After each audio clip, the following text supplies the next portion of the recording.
Hello, welcome to my meetup. Welcome to GCP Big Data Demystified. I'm going to talk about investing.com's journey to the cloud in big data.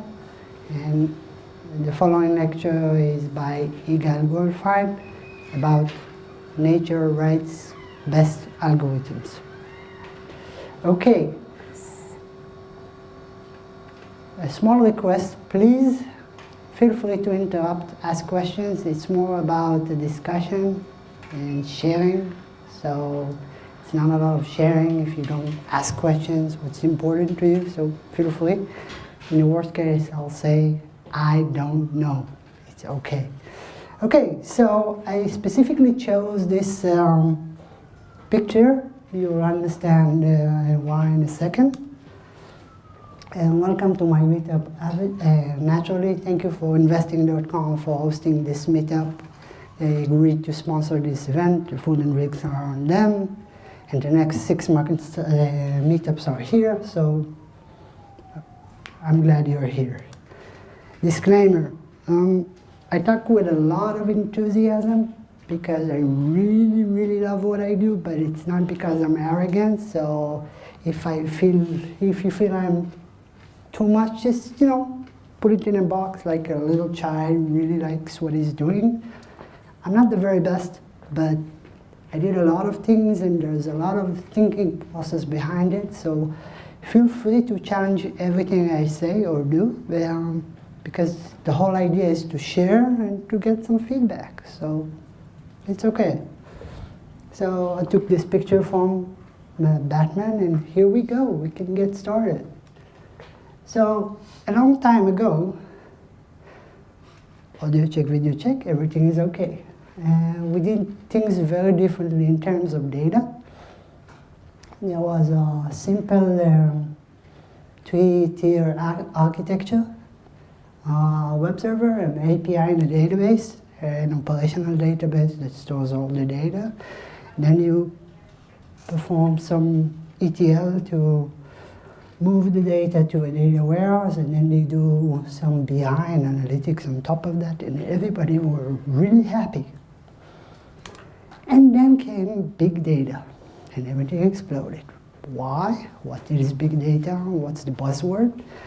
Well, everybody will give you a different definition, but for me, big data is all about a situation where the amount of data you have is too big for your current infrastructure to be processed. It's very simple. You have data coming in, and you need to query your data. Next thing you know, nothing works.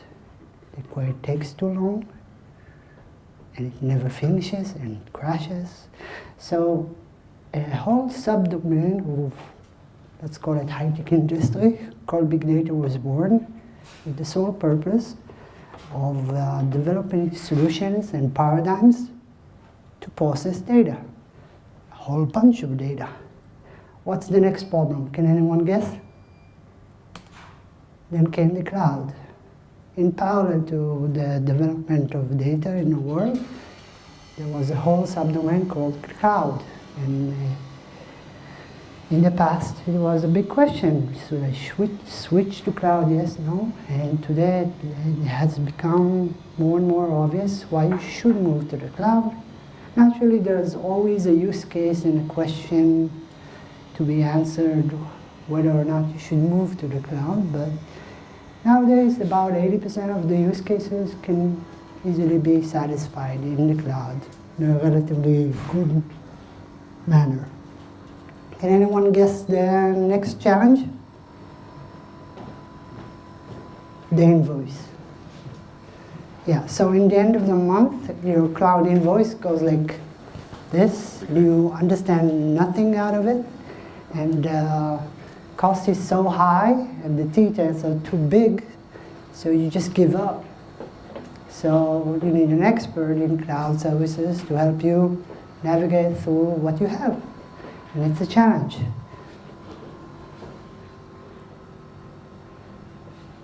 And it keeps growing.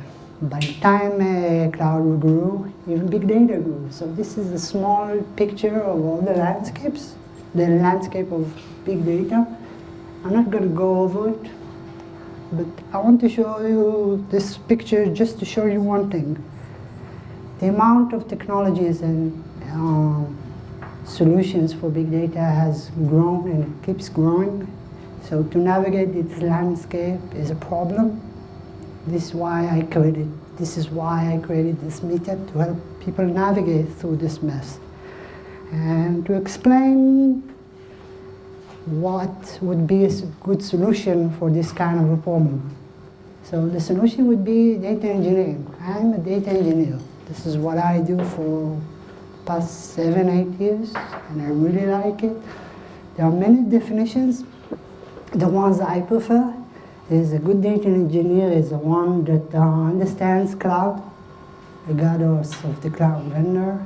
He understands big data, regardless of the vendor and the distribution.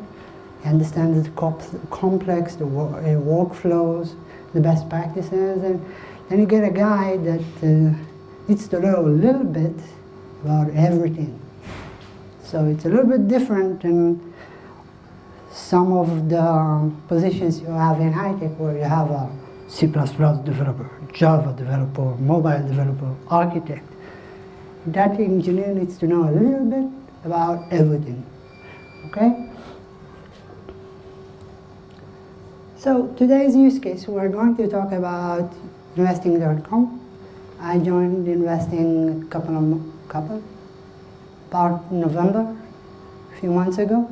And the use case we started solving is, I'm going to share the use case. I'm going to share my thinking process to solve the problem or the use case.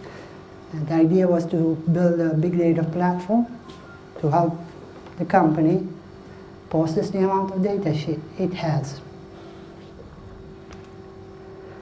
So the thinking process. The first thing you want to do in a company which has a big data problem is ask yourself, what's the use case? Before you know the use case, do not give an answer. Assuming you're in charge of building the platform, the architecture, give a direction, a strategic direction to where the company should be. So let's talk about the use case. After sitting with a lot of people and talking to them, I'm not trying to advertise investing, but it's a byproduct of such a discussion.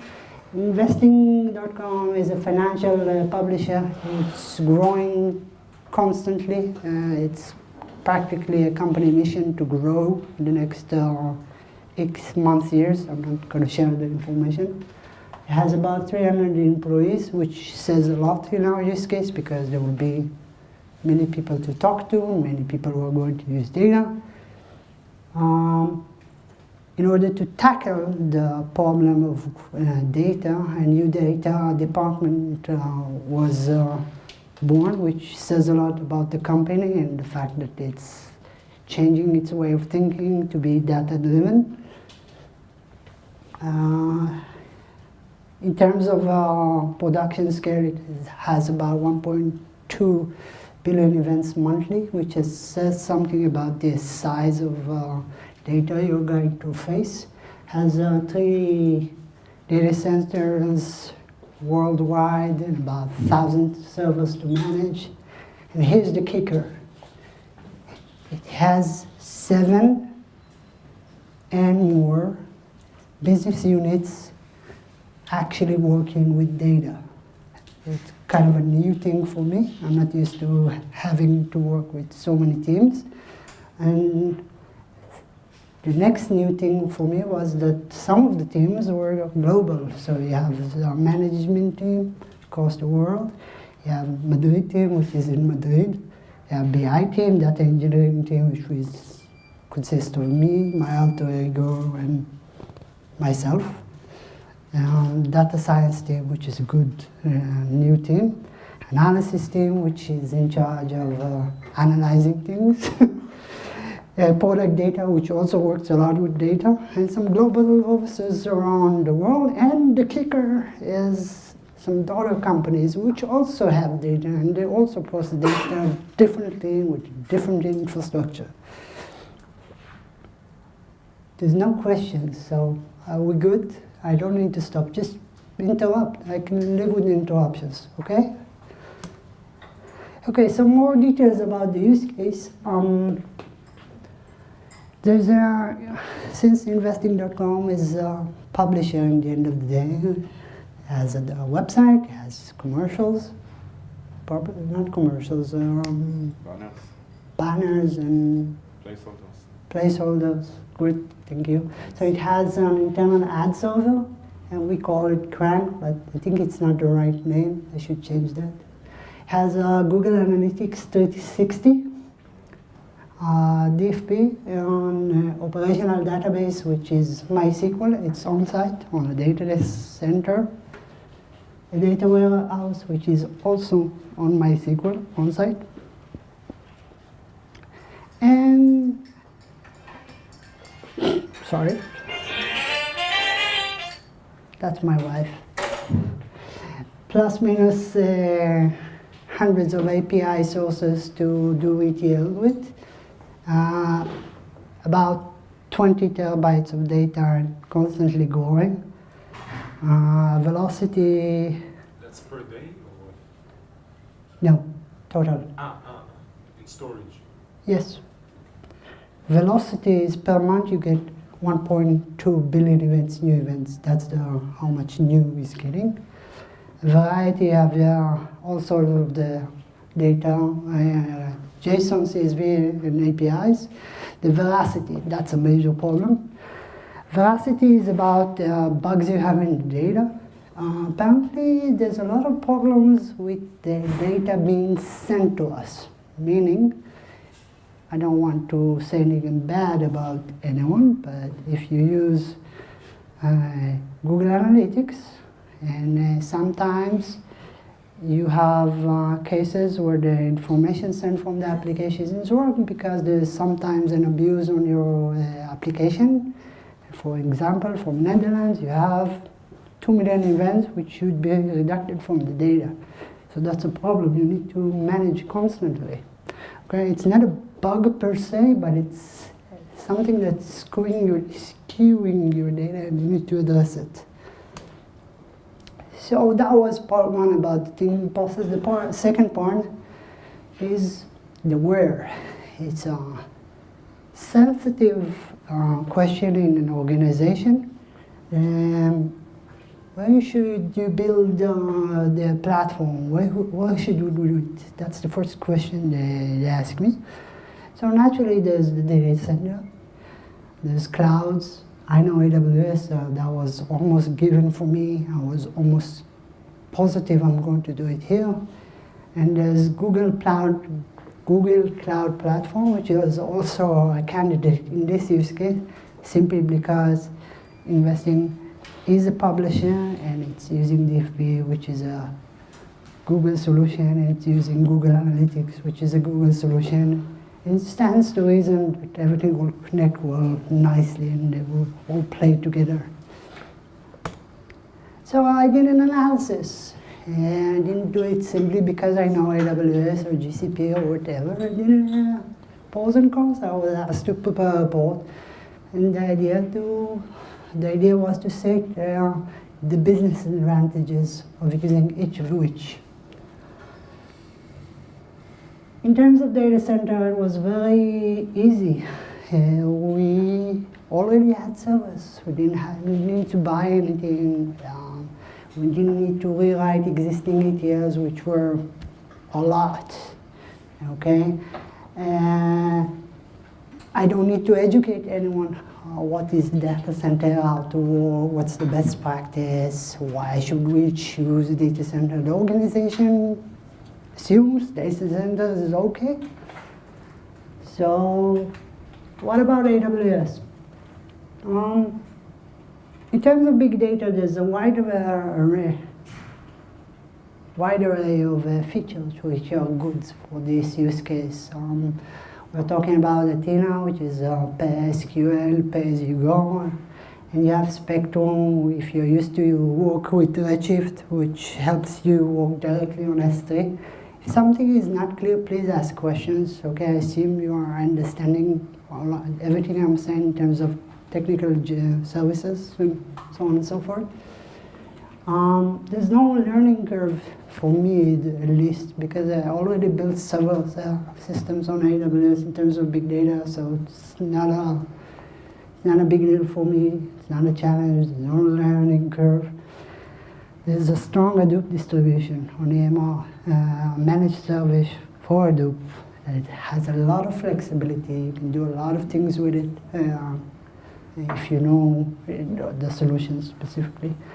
A really important feature for us was for me, the account segregation, which helps you essentially divide your organization, your business units, and put an account for a business unit. Imagine a team, data science, it has its own AWS account, and everything connects well together. You can organize it in terms of security, permissions,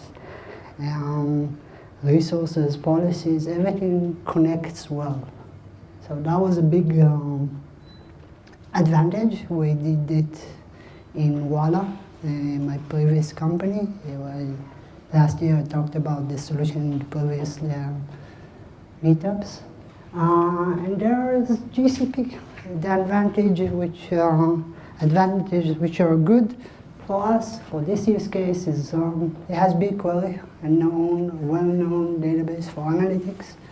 It has pay-as-you-go, which could be scary for some people because pay-as-you-go implies expensive, but the thing is you have to be just careful, okay? And there's some best practices on how to use pay-as-you-go services, and we can discuss them if you like. The Google Analytics data is already inside. You push one button in Google Analytics, and the data goes directly to BigQuery. There's no ETL process, there's no nothing, it's just there. You get credits for Google Cloud Platform from GA simply because they are connected. There's no ingestion cost. There's a typo here, I'll fix it with your permission. There's no ingestion costs when you talk about BigQuery, and they talk about it proudly that the ingestion costs are for free, meaning when you load data into BigQuery, you don't pay for it, which is a big advantage. There's no transformation cost. They do the transform your CSV to Columnar for free. And there's no export cost. So if you change your mind, you can always take the data and move. In the pros, you didn't mention the available services that you can get that are extra. Yes, I assume, I'll repeat the question for the camera. I didn't state a lot of things. This was the top pros for me that convinced me to use GCP. Because the underlying assumption was that all cloud vendors have a set of features which are good enough for our use case.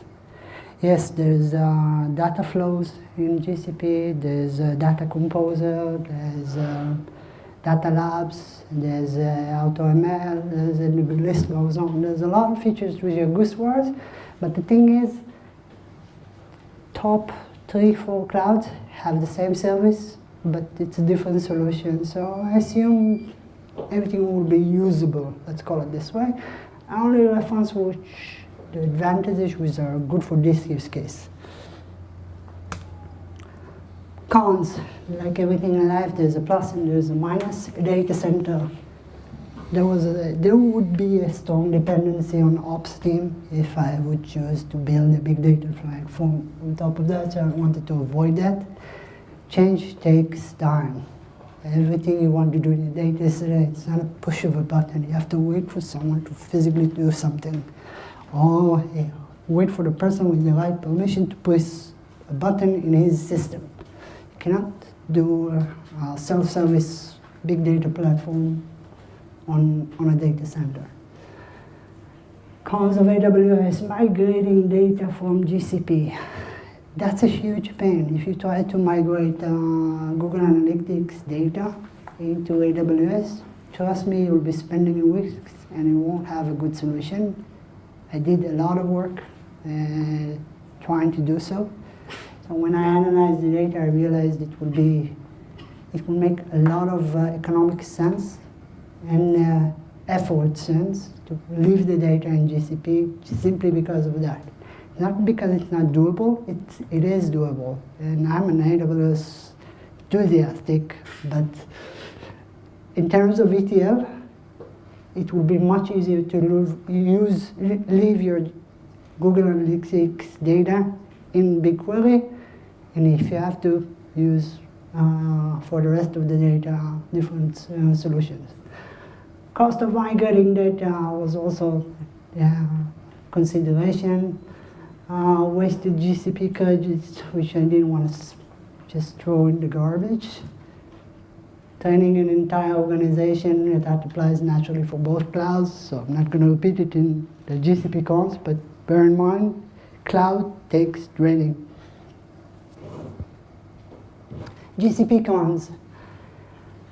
I already knew GCP, but there was expected learning curve because I didn't know all the new services as well as I wanted to, so it took some time for me.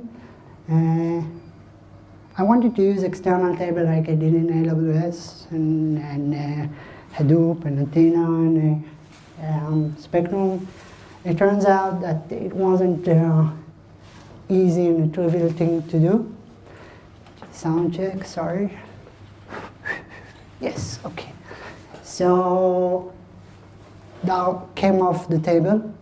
So if you're planning to use GCP and external table, don't. I can talk you through it why it's not a good idea. Very costly to make, it's very easy to make costly mistake in BigQuery. The most expensive query that was done by mistake in this company while I'm here was $200 by mistake for a simple query. It happens. I heard about a guy who made a $10,000 mistake. It's not nice, but it happens. But there are a lot of things to do to protect that and preventing that from happening. So we'll cover them, hopefully. Training in an entire organization takes time. Big issue with BigQuery, it does not support UTF-16, which for us as a global company, which needs UTF-16, is a problem. But we decided to move ahead with GCP anyways. Yes? If you want to leave the analytics data in GCP, why not consider a hybrid solution? You have a lot of other data. So I'll repeat the question for the video. If you're considering to use Google Analytics and GCP, why not consider a hybrid cloud? Hybrid cloud or hybrid solution, multi-cloud, data center and a cloud, is considered good practice when the use case justifies it. In this case, I don't have a team of 30 data engineers, 30 DevOps, just me, myself, and my alter ego. So it would be best to minimize the overhead of the technical stack. But again, that's my solution. Please. In the previous meetup, the second speaker spoke about BigQuery. Yes. Said it doesn't work well with joins. Yes, in the previous, so you're asking about BigQuery and joins. Why he said that? Yeah. Well, I don't know about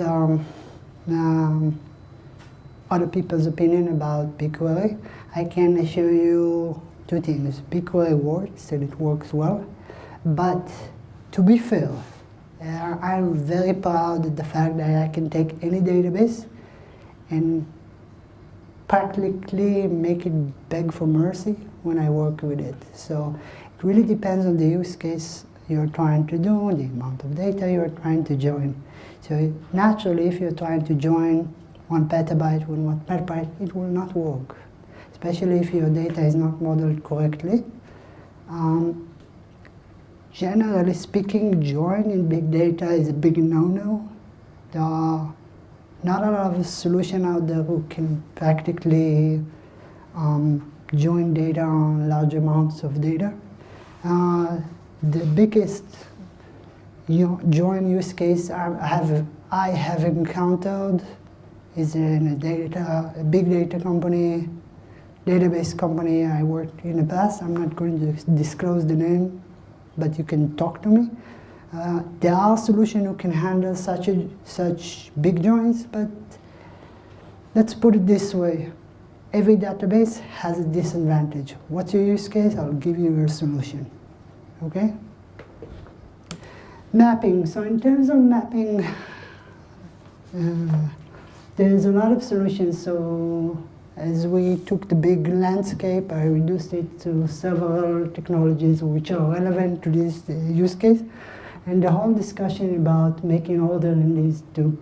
So when you do mapping, you have to, this relates to your question, you have to list the data sources. You need to understand the volume, the amount of data, 20 terabytes, the velocity, 1.2 billion events monthly, and the access patterns of the business units. Are they using joins? Are they avoiding joins? Are they aggregating data? What's the level of granularity of the data? And you need to get a list of the technologies which are relevant to the use case. So this relates to my response. You need to know exactly what you're doing. You don't match the problem to the technology, do it the other way around. What's the business problem you're trying to solve? I'll tell you the technology that matches it. And then you need to understand the performance limitations of that specific technology, the limits of that product. Every product has a limit, cost model, and security, naturally. A subsection of this part is to understand which technology needs to be deprecated. MySQL as a data warehouse is a big no-no. The answer for that, it's not designed for analytics. You can see it only by using the SQL syntax, meaning there are no analytics functions that help you analyze data for BI team and data science team. And it's role-based, not columnar, so naturally it will impact joins and performance, window functions, and so on. Basically, it's not a good match for the data engineering and data science ecosystem. And you need to talk about a little bit about orchestration. What's the best orchestration solution for your company and why? So basically architecture, the critical part of this discussion. In my perspective, data engineering is all about creating an architecture which is good for the organization, which is faster, cheaper, and simpler.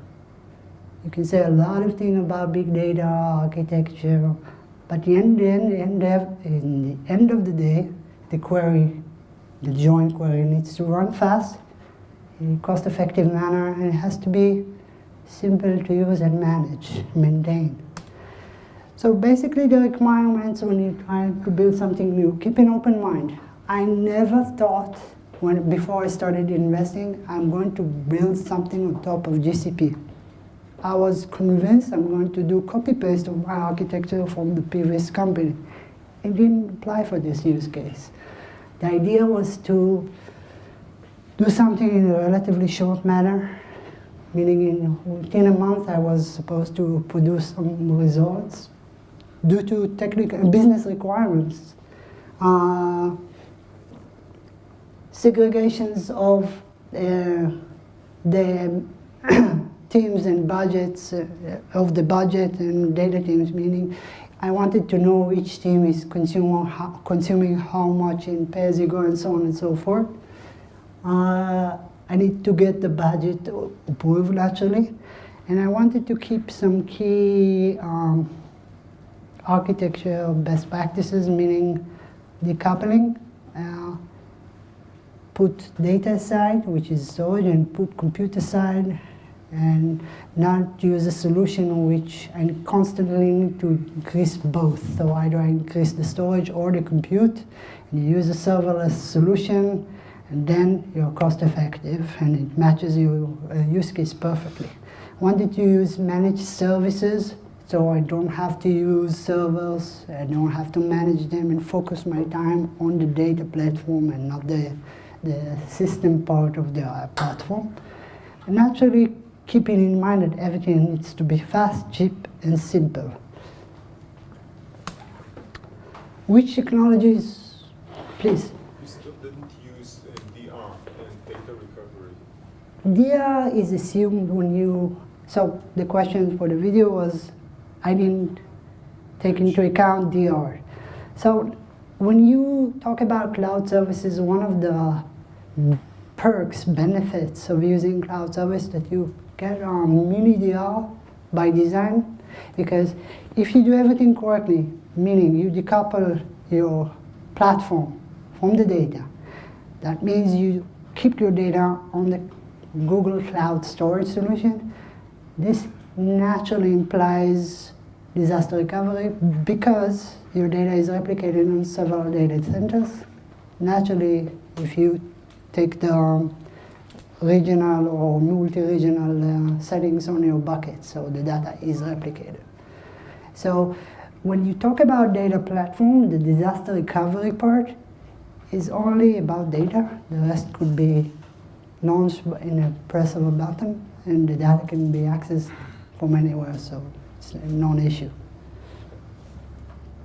But naturally you need to keep your code for the ETLs, and that's a minor thing. So, which technologies were not selected? My natural instinct, once I chose Dataport, was to choose Dataport, which is the Hadoop distribution of GCP. And then it hit me that compared to EMR, there's a lot of PaaS features which are missing. I'm not trying to smear GCP. I'm just stating an actual technical fact that in terms of flexibility, the distribution of GCP has a lot less features. We can do a whole discussion about that. I even planned a lecture about it down the road. But for example, there's no Zeppelin, managed Zeppelin. So you can install Zeppelin by press of a button, yes, but then if you need a support, you're on your own. So what's the difference from do it yourself? Or take a cloud data distribution, or be much better off. So Dataport was off the table. And here's the thing. I didn't know exactly the amount of monthly data scans I'm going to have on the data. It was a new company, new department, new vision in terms of data. So what would be the expected cost in pay-as-you-go? What would be the expected cost of using a fixed cost like a Dataport? That was to be expected, but then what would be cheaper? So the idea was to get matrix of data scans and then choose to switch in the future the Dataport once I have the correct data of usage. I didn't use Dataflow per request. Because we already have had an ETL solution called Talent. So I didn't want to waste time on migrating everything. So I started with Talent, and it has support for GCP, so it was easy. BigQuery, the external table, we just discussed about it. I didn't want to use it because you can't export to Parquet, which is a limitation. There's no flexibility in terms of creating an external table and changing the non-marker. That means I get a lot of errors. That there are no solutions for external table and Parquet, and it was a mess. So I didn't use external table at all. I considered using flat rate of BigQuery to reduce cost to an expected amount of cost in the end of the month, but it was a business thing, meaning the proposal we got was a bit too expensive from the predicted use, so we decided to start with the pay-as-you-go and then switch to big flat rate in the future. So we ended up using BigQuery, a lot of ad hoc querying in interactive mode. And the idea was to get the organization slowly adapt to cloud way of thinking, to pay attention to cost as you work. Each query you type, you watch the cost, and you see what happens before you press the button. And to enjoy the free export and import, which was good enough, important for my architecture. Oops. Data Labs is a solution for the entire pipeline of data science, machine learning. We chose that because of the time to market instead of installing our own framework. GCS, naturally the storage solution for DR purposes. PubSub, a managed service that allows us to ingest messaging and streaming. Very nice. Please. Can you see how much it's going to cost you if you will run the query before you run it? It's something. Yes, and I'm going to cover it in one of the slides. Yes. Technologies selected under issues. There's a lot of issues in BigQuery. I'm a fan, but still, I talk objectively of things that didn't work well for me. Loading a CSV requires a CLI tool, which requires a black screen. For most people, that's hell. For me, I don't know what's the problem, but nobody likes it. So that was an issue. There's a missing SQL statement called show create table. Once you create a table, good luck finding out what's the table definition. You have to go to the UI and then see the list. But sometimes you want to recreate the table and change something. You have the CLI and this and that. You could do a workaround and that. It's doable, but not easy. There's a course plugin you can install on your browser for free called BigQuery Mate. I'll show it in a minute. BigQuery what? Mate. BigQuery Mate. And there's another plugin, I'll discuss that in a second. Joining course region dataset. Not supported. So if you have a data in the US and a data in the EU, you want to join them, not supported. So keep that in mind when you build something. One truth, sharing data sets across multiple projects is not intuitive. It was a bit too tricky. Now maybe have a different session about that as well. Quota per group is missing. We have a quota per the entire organization, per entire project, per day, and another thing. But you cannot say Elon is using too much BigQuery, let's reduce his quota. Okay? You skip no delete policy. No delete policy. The only way I could find to say no delete policy was to create a custom rule that says all the delete operation, remove. Okay?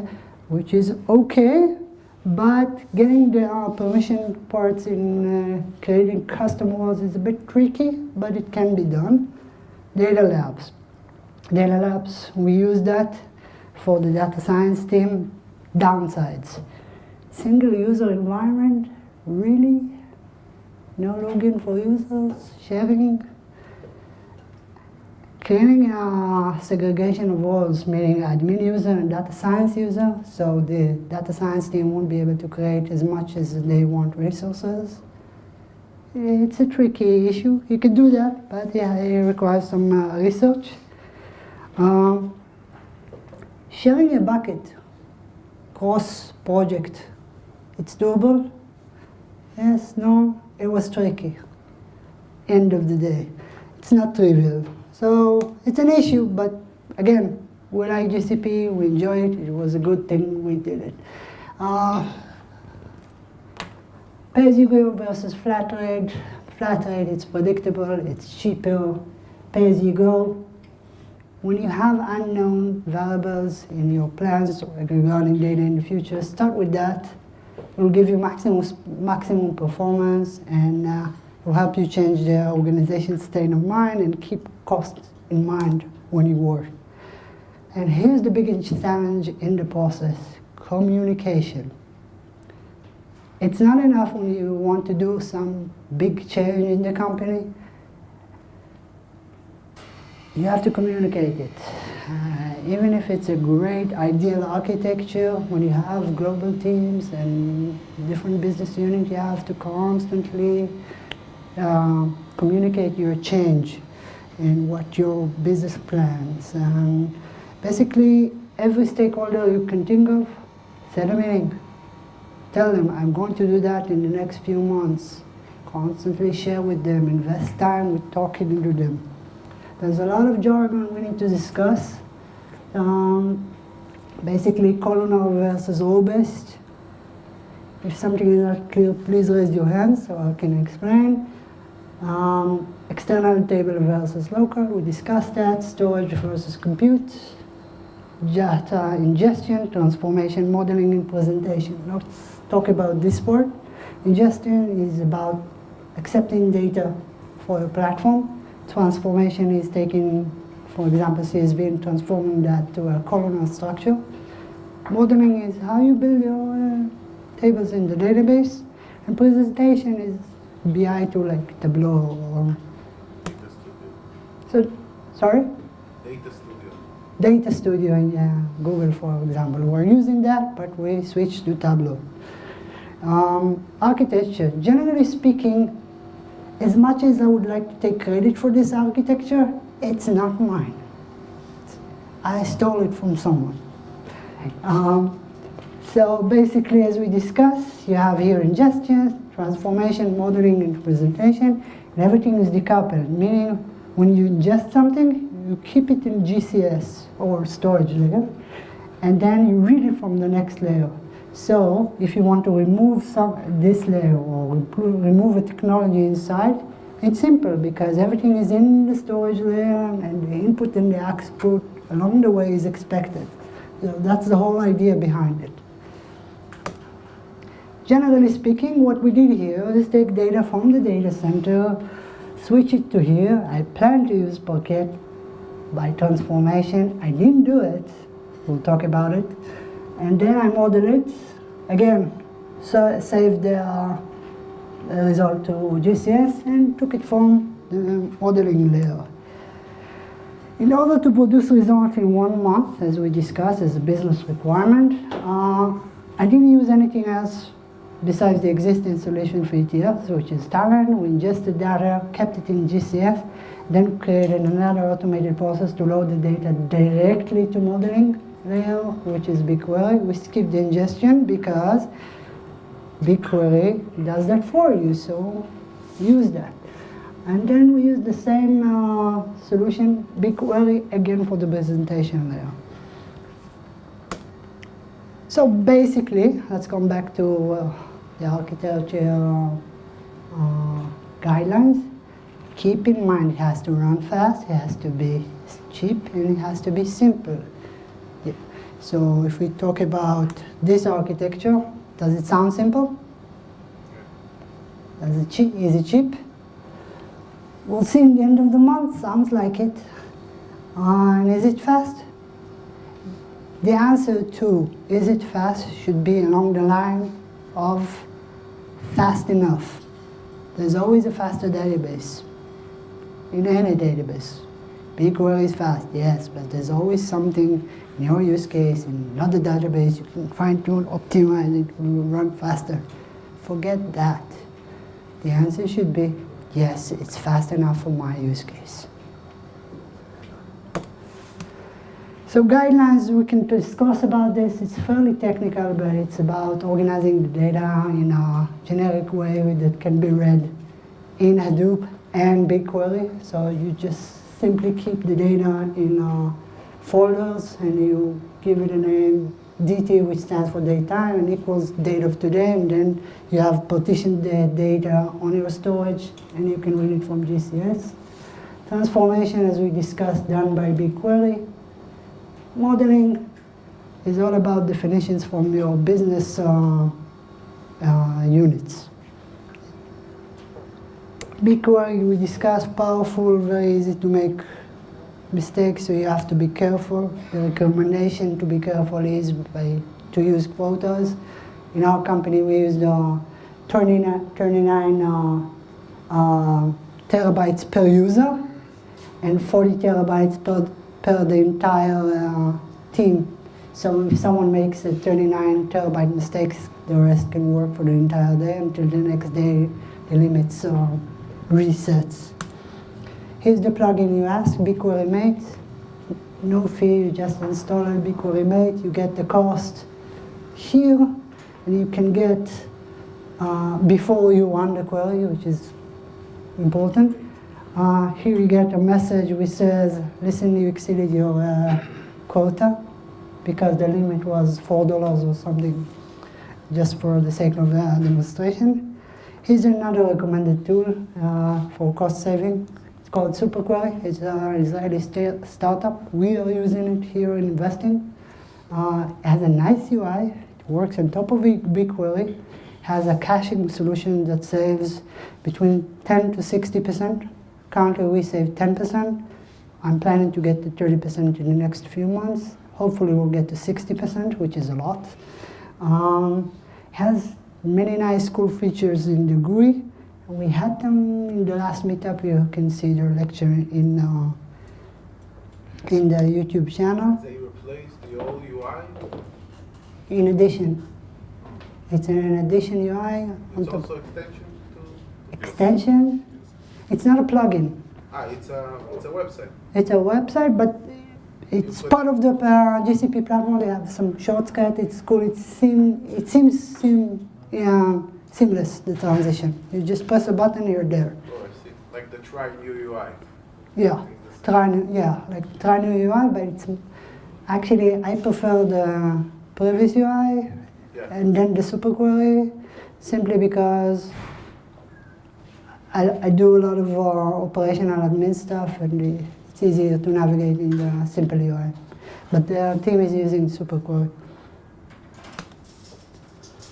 Challenges, there were a lot of challenges along the way. One, it was a live system. I could not do whatever I wanted. I wasn't building anything from scratch. Sorry, 5 more minutes. There's a legacy ETLs in the hundreds. There were data silos. That's a big problem. When you have several business units and everybody has their own database, their own desktop behind the table with their own disk and key and data and their own Excel file, you're doomed. So we want to mitigate that and create a project called One Truth, meaning everybody work on the same data layer and everything gets migrated into the reorganization of the entire organization. As we grew, we made some challenges. The most horrible table you would ever work with, called the GA session table. It's a Google Analytics table. The data is so nested and so incorrectly modeled, you cannot do anything besides working with the table, and the data is structured in a sharded table, which is a bad practice by Google. Google solution implemented in bad practice, not recommended by Google. So it's kind of like this. That's the main table we're working with, and there's a lot of issues around it. Maybe we'll discuss it in the future.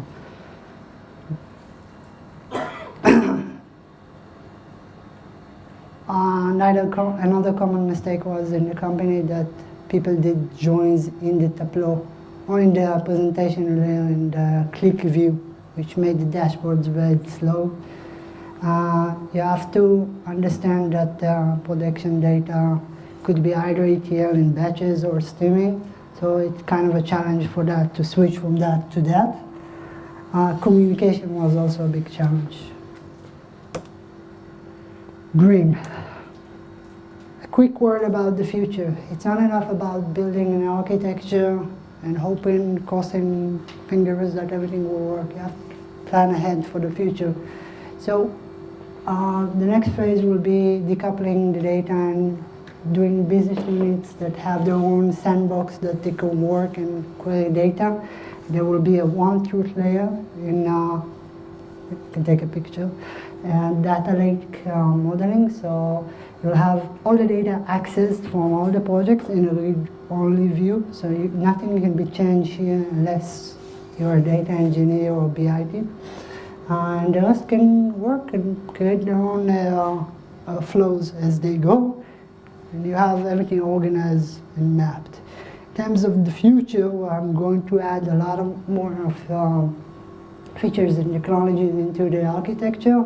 In the ingestion layer, we are going to use PubSub. We haven't used it so far. It's work in progress. I might consider using Kafka. Scoop, maybe if I want to move the MySQL there, maybe I'll do something else, I'm not sure yet. In transformation, naturally I'll use Hive. It's a really good solution to transform data. It has a lot of flexibility. For example, the UTF-16 problem can be resolved there on this layer. Airflow, also a work in progress. We are currently evaluating that in depth. Data labs, Zeppelin, a lot of open source solutions. I'm going to go into them. Call to actions, so basically the steps to build a big data architecture. Talk about the use case. Ask yourself where you want to build the solution. Consult with the entire organization. Map the data sources. Come up with an architecture naturally. Communicate. Anticipate the challenges. Plan ahead for the roadmap. Dream big. Always tell where you want to be or where the organization should be in terms of data. Okay? People relate to that, and they will help you get there. So summary, it's all about faster, cheaper, simpler. Yes? So how do you compare the results after you did the change? Is it faster? Is it cheaper? I don't really like to talk about the results of something I did because it sounds arrogant, but I can share with you this. There were a lot of data sources that just were kept in the database, in the MySQL, because nobody was able to process them. So let's talk about that. That's a use case, a join use case. The ad server, all the tables, they needed to be joined. Nobody did that because it wasn't possible. Now it's possible. In addition, some of the data tables working with data didn't work with data before this solution because the response time, the operational side was too slow, too big, too staggering. We did all that in 3-4 months. So it was a lot of change in a relatively small time, so that's what I like best. In terms of cost, it always can be cheaper. In the first month, before I came, people were already using a little bit of GCP, and it cost X amount of dollars, and I saved about 80% after the first month. So yes, it was cheaper after. And in terms of simplicity, there are some legacy issues that keep me from simplifying the architecture, but it's becoming more and more simpler as we go. So there's a long road ahead in terms of simplicity, but in terms of cheaper and faster, yeah, we're there, definitely. One last question, what did you do with the data center? Oh, regarding the data center, before some of the ops team will kill me, we didn't kill the data center. It's a solution in the cloud for data purposes only. We didn't switch investing.com to the cloud. That's a different story, none in my domain of responsibilities. Questions? Call for action, we have lectures and slides in the website and the YouTube channels from last year on AWS and this year. If you want to contact me, please, these are the links for those who want to get in touch, consume some more content, past content,